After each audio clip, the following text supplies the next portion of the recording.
अच्छा स्टूडेंट्स,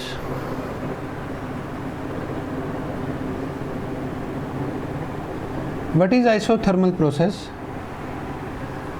कोई भी ऐसा प्रोसेस, थर्मोडायनामिकल प्रोसेस, जिसमें टेम्परेचर कांस्टेंट रहे, टेम्परेचर चेंज ना हो, that is called as isothermal process. The thermodynamical process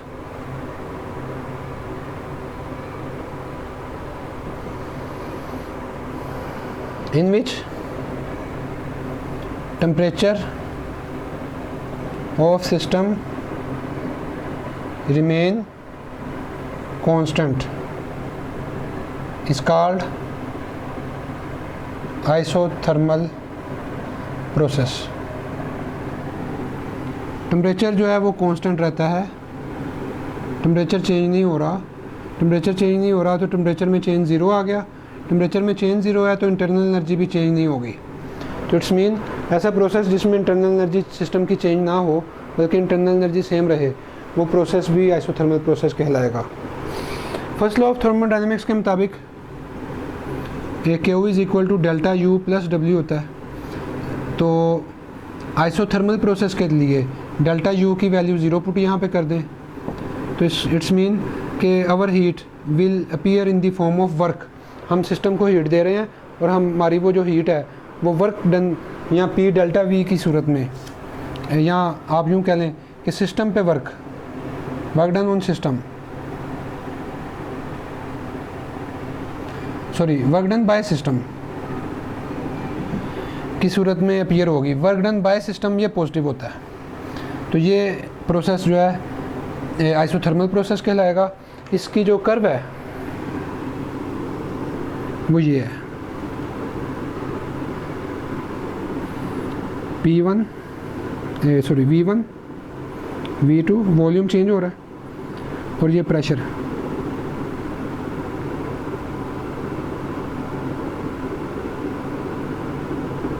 ये P1 ये P2. जहाँ प्रेशर ज़्यादा है वहाँ वॉल्यूम कम है और जहाँ प्रेशर कम है वहाँ वॉल्यूम ज़्यादा है.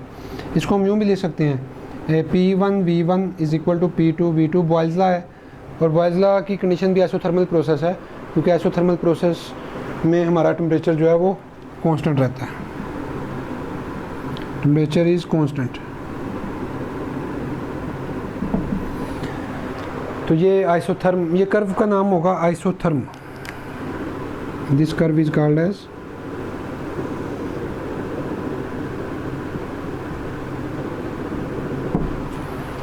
आइसोथर्म. और ये इसका फॉर्मूले में हम ये भी लिख सकते हैं कि heat will be appear in the form of work and P1 V1 is equal to P2 V2. दोनों चीज़ें चेंज होंगी, प्रेशर भी चेंज होगा और वॉल्यूम भी चेंज होगा. The second process is adiabatic process.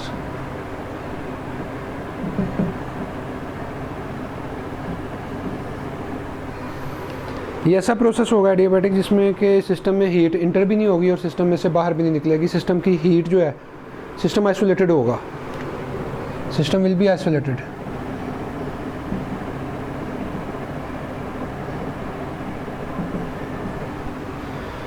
तो the process in which no heat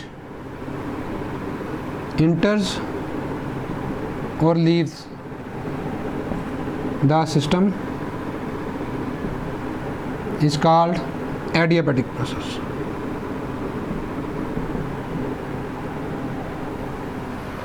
ये adiabatic process कहलाता है. Q की वैल्यू ज़ीरो आ जाएगी.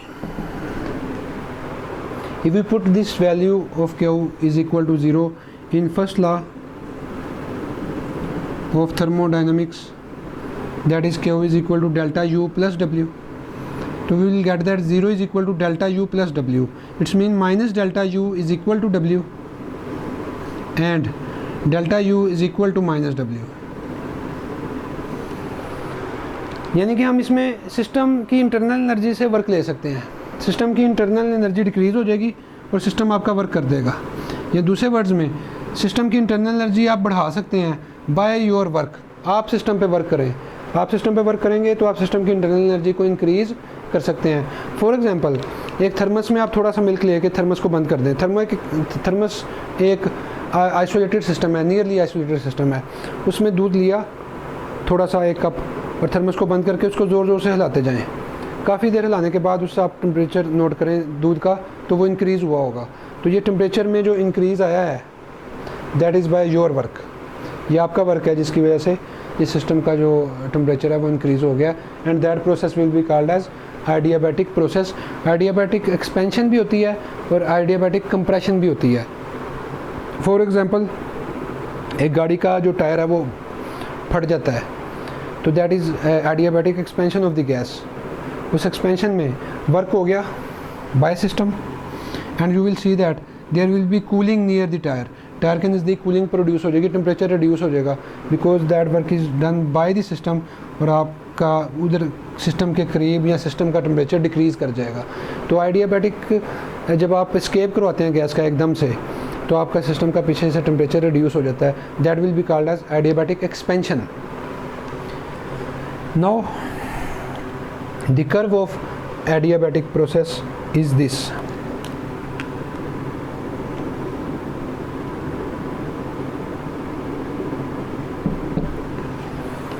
एडियाबैटिक कर्व जो है वो आइसोथर्मल कर्व से ज़्यादा अब्रप्ट है अलोंग प्रेशर एक्सिस। इसमें प्रेशर ज़्यादा तेज़ी से चेंज होता है। तो इसका मतलब है हम ये कह सकते हैं कि आइसोथर्मल प्रोसेस की जो कर्व आई थी ये वाली, ये आइसोथर्मल प्रोसेस की कर्व है, इसकी निस्बत एडियाबैटिक प्रोसेस की कर्व जो है वो ज़्यादा, उसकी स्लोप ज़्यादा है, बेशक नेगेटिव में है, ज़्यादा तेज़ी से प्रेशर चेंज होता है, इसमें वॉल्यूम इतनी तेज़ी से चेंज नहीं होता, और इसकी कर्व जो है आइसोथर्मल प्रोसेस की कर्व से इस तरह से थोड़ी सी नीचे है। अगर हम इसका जो है वो इक्वेशन देखें तो वो है P1 V1 power gamma is equal to P2 V2 power gamma. याद कर लें स्टूडेंट्स कि ये इक्वेशन हमने स्पीड ऑफ साउंड में लैप्लेस करेक्शन में यूज़ की थी। न्यूटन ने भी स्पीड ऑफ साउंड फाइंड की थी, और उसका जो आंसर आया था वो गलत आया था, क्योंकि न्यूटन ने आवाज़ का चलना, साउंड की ट्रैवलिंग को आइसोथर्मल प्रोसेस कहा था, और उसने ये फार्मूला यूज़ किया था P1 V1 is equal to P2 V2, और आंसर उसका जो है वो 280 आया था, जो कि काफ़ी ज़्यादा उसमें एरर था एक्चुअल वैल्यू से। लैप्लेस ने करेक्शन जो की थी, उसने कहा था साउंड की जो ट्रैवलिंग है, कंप्रेशन और रेयरफेक्शन, ये एडियाबैटिकली होती है, एडियाबैटिकली कंप्रेशन और रेयरफेक्शन होती है, इसलिए उसने ये फार्मूला यूज़ किया था, और इससे जो आंसर है वो करेक्ट आया था। इस इक्वेशन में जो गैमा की वैल्यू है ये CP/CV के इक्वल होती है।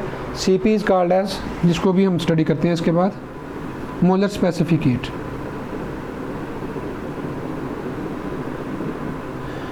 Eight constant pressure, and CV is called as molar specific heat at constant volume. तो नेक्स्ट हमारा जो टॉपिक है वो CP और CV की डिस्कशन है कि CP और CV क्या होते हैं। लेकिन ये CP और CV को डिस्कस करने से पहले आइसोथर्मल प्रोसेस, एडियाबैटिक प्रोसेस के साथ साथ मैं दो प्रोसेस आपको और बता देता हूँ जो हमारी थर्मोडायनामिक्स में यूज़ होते हैं।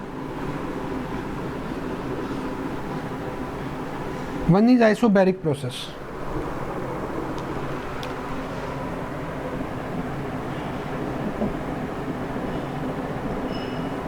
आइसोबैरिक प्रोसेस में प्रेशर कांस्टेंट रहेगा सिस्टम का प्रेशर चेंज नहीं होगा, और हम इक्वेशन ये लिखेंगे Q is equal to delta U plus P delta V। Volume change हो रहा है, प्रेशर चेंज नहीं हो रहा, तो इसकी जो कर्व या ग्राफ आएगा वॉल्यूम प्रेशर कर्व पे, वो प्रेशर के कांस्टेंट होने की वजह से, प्रेशर क्योंकि चेंज नहीं हो रहा, तो that graph will be parallel to the volume axis.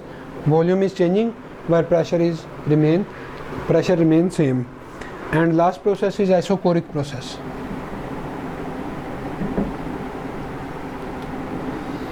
Isochoric process में वॉल्यूम आपके सिस्टम का कांस्टेंट रहेगा, वॉल्यूम चेंज नहीं होगा।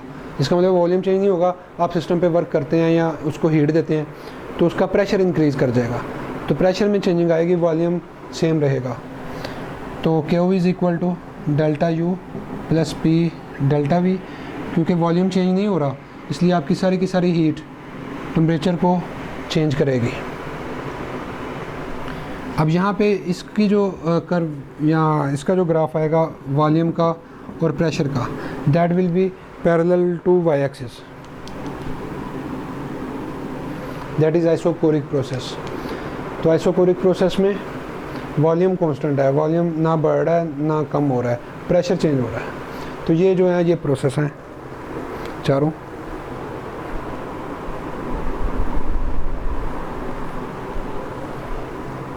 सीपी और सीवी को डिस्कस कर लेते हैं।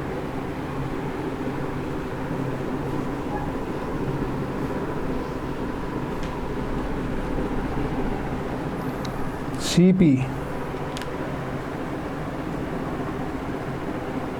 Molar specific heat at constant pressure. एक मोल गैस लें,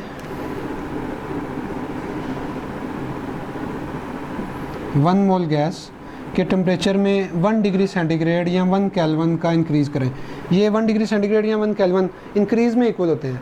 फॉर एग्जांपल आपके पास टेम्परेचर है 10 डिग्री सेंटीग्रेड 7 डिग्री सेंटीग्रेड, तो केल्विन में ये वैल्यू होगी 280, 273 ऐड किया है। फाइनल टेम्परेचर आपका फॉर एग्जांपल 17 डिग्री सेंटीग्रेड है, तो इसको अगर केल्विन में चेंज करें तो 290 केल्विन आएगा। अब मैं अगर increase in temperature in degree centigrade निकालूँ तो that is 10 degree centigrade, and increase in temperature in kelvin निकालूँ तो वो भी 10 आ रहा है। तो उसका मतलब है इंक्रीज़ में सेंटीग्रेड और केल्विन के इंक्रीज़ एक जैसे होते हैं, क्योंकि इनकी डिवीजन की विड्थ एक जैसी है। फ़ारेनहाइट की डिवीजन की विड्थ ज़रा कम होती है। तो किसी भी गैस के 1 मोल के टेम्परेचर में 1 डिग्री सेंटीग्रेड या 1 केल्विन आपने इंक्रीज़ करना है और कांस्टेंट प्रेशर पे करना है। कांस्टेंट प्रेशर के लिए बेहतर ये है कि हम ये सिलेंड्रिकल फॉर्म में ले लें गैस, क्योंकि प्रेशर कांस्टेंट रखना उसमें ज़रा समझाना इजी है। ये पिस्टन लगा दिया हमने जो फ्रिक्शन लेस है और इजीली मूव कर सकता है ऊपर नीचे। 1 मोल गैस है और ये पिस्टन मूव कर सकता है, इसका मतलब है प्रेशर आपने कांस्टेंट कर दिया। उस कांस्टेंट प्रेशर पे जो आपने हीट दी है वो QP है, heat given at constant pressure.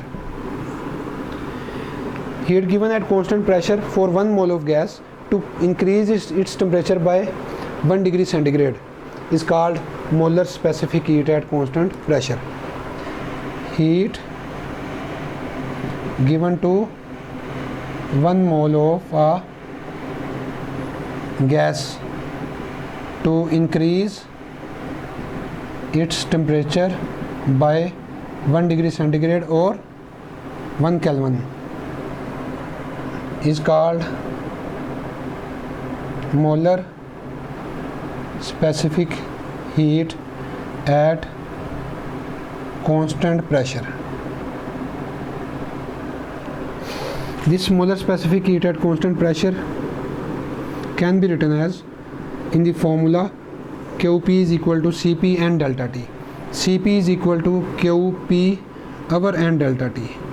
हमारा जो नंबर ऑफ मोल थे वो हमने 1 लिए थे, तो नीचे 1 वैल्यू आ गई, डेल्टा टी भी हमने 1 कर दिया। तो इसका मतलब है हमारी ये जो हीट इस वक्त इस 1 मोल गैस के लिए है, ये molar specific heat at constant pressure है। वैसे अगर जनरली हीट देखनी हो, मोल्स की तादाद 1 ना हो, टेम्परेचर में इंक्रीज़ भी कुछ और हो, तो आप ये फार्मूला अप्लाई करेंगे। Total heat is equal to molar specific heat multiply by number of moles multiply by change in temperature. तो स्टूडेंट्स ये था molar specific heat at constant pressure. 1 mole gas के टेम्परेचर में 1 डिग्री सेंटीग्रेड इंक्रीज़ करने के लिए उसको जो हम हीट देते हैं लेकिन उसका प्रेशर कांस्टेंट रखते हुए, वो heat molar specific heat at constant pressure कहलाती है। इसके बाद है जी CV, molar specific heat at constant volume. Molar specific heat at constant volume, इसमें आपने पिस्टन को अब मूव नहीं करने देना, पिस्टन फिक्स हो गया है, गैस 1 मोल ही है। नहीं जी,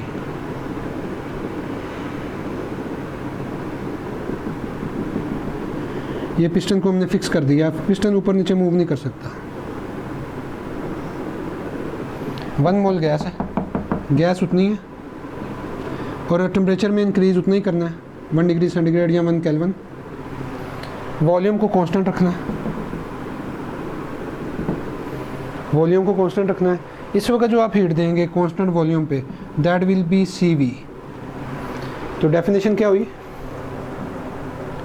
heat given to 1 mole of a gas to increase its temperature by 1 degree centigrade और 1 केल्विन इज कॉल्ड, इसमें हमने ऐड नहीं किया, एट कांस्टेंट प्रेशर, ये डेफिनेशन में ऐड करना है।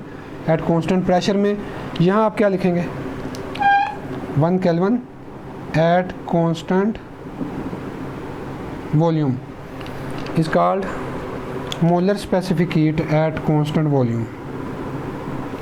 इसका फॉर्मूला होगा QV is equal to CV and delta T। क्योंकि इसमें वॉल्यूम कांस्टेंट है, इसलिए अगर हम फर्स्ट लॉ को अप्लाई करें, फर्स्ट लॉ ऑफ थर्मोडायनेमिक्स के मुताबिक Q is equal to delta U plus W, तो क्योंकि वॉल्यूम आपका कांस्टेंट है इसलिए वर्क नहीं होगा, तो आपका सारी की सारी हीट इंटरनल एनर्जी में चेंज का बायस बनेगी। इसमें दोनों काम हुए हैं, इसमें आपकी हीट ने इंटरनल एनर्जी में भी इंक्रीज़ किया है और वर्क भी किया है, P डेल्टा भी, दोनों काम हुए हैं। जबकि इसमें कांस्टेंट वॉल्यूम वाले में सारी की सारी हीट जो है वो टेम्परेचर को इंक्रीज़ करेगी, इंटरनल एनर्जी को इंक्रीज़ करेगी, और इसमें जो है वो आपका प्रेशर जो है, इसमें प्रेशर कांस्टेंट है और इसमें वॉल्यूम कांस्टेंट है। नेक्स्ट हमने ये देखना है कि CP और CV का आपस में रिलेशन क्या है, relation between CP and CV। तो CP ग्रेटर होता है CV से, CP is greater than CV, और इनका जो डिफरेंस है वो गैस कांस्टेंट के इक्वल है, CP minus CV is equal to R। तो ये हमने फार्मूला प्रूव करना है। तो take first law of thermodynamics, at constant pressure, ये सिस्टम ये वाली डायग्राम में चल जाएगी, इस डायग्राम को देख लें। कांस्टेंट प्रेशर पे आपने Q हीट इंटर की है सिस्टम में, और QP is equal to delta U plus P delta V, ये हमारे पास फर्स्ट लॉ ऑफ थर्मोडायनेमिक्स आ गया। इसमें अगर हम यही काम उसी गैस पे, इसी गैस पे यही काम कांस्टेंट वॉल्यूम पे करते, तो कांस्टेंट वॉल्यूम पे दी जाने वाली हीट इंटरनल एनर्जी में चेंज का बायस बनती है। ये देखें QV is equal to delta U, इसका मतलब है ये इक्वेशन 1 है हमारे पास, ये इक्वेशन 2 है। Using the value of 2 in 1, using the value of 2 in equation 1 we get QP is equal to QV plus P delta V। Now PV is equal to nRT, ये general gas equation है। अब यहाँ से अगर मैं change in volume लेता हूँ तो उसकी वजह चेंज इन टेम्परेचर है।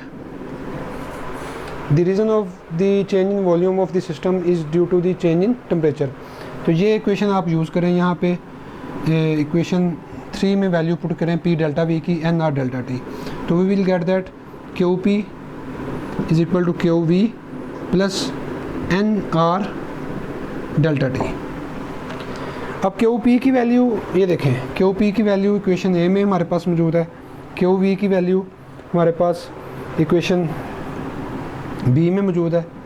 ये QP और QV की वैल्यूज़ आप इस इक्वेशन में यूज़ कर लें, using equation A and equation B। Equation A से QP की value CP and delta T, और इक्वेशन B से QV की value CV and delta T, ये यूज़ करें अंदर, तो we will get that CP and delta T is equal to CV and delta T plus NR delta T। N delta T common आके इस N delta T से cancel हो जाएगा, तो CP is equal to CV plus R। It's mean CP minus CV is equal to R। It's mean CP is greater than CV by R। CP CV से R बड़ा है, R gas constant है जिसकी value 8.143 हमने अभी पढ़ी थी। तो ये बच्चों CP minus CV is equal to R।